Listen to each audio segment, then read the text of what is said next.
आपण बनवणार आहोत पालकपुरी। त्यासाठी मी येथे पालक घेतलेली आहे, ती स्वच्छ धुवून बारीक चिरून घेऊया। पाहू शकता येथे मी पालक छान प्रकारे बारीक कट करून घेतली आहे। आता आपण त्यामध्ये 5 ते 6 हिरव्या मिरच्या, तुम्ही तुमच्या चवीनुसार कमी जास्त करू शकता, 2 ते 3 आल्याचे काप आणि सोललेला लसूण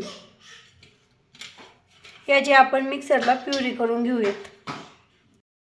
येथे मी 2 ते 3 वाटी गव्हाचं पीठ घेतलेलं आहे। आता आपण यामध्ये पांढरे तीळ घालूयात, ओवा घालूयात, चवीप्रमाणे मीठ घालूयात आणि आपण केलेली ही प्युरी घालूयात।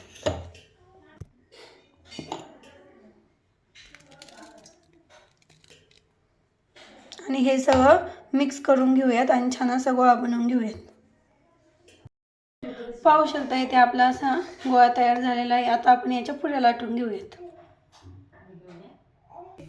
पाहू शकता मी इथे पुऱ्या लाटून घेतलेल्या आहेत। आता आपण हे तळून घेऊयात।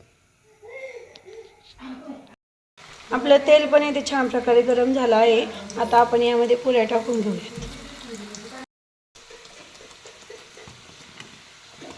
पाहू शकता इथे आपल्या पुऱ्या छान प्रकारे फुगल्या आहेत।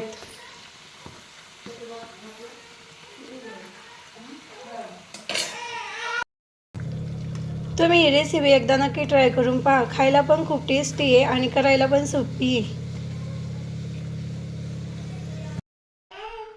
पाहू शकता इथे आपली पालकपुरी तयार आहे। व्हिडिओ आवडला असल्यास लाईक आणि शेअर करा आणि सबस्क्राईब करा। Okay bye.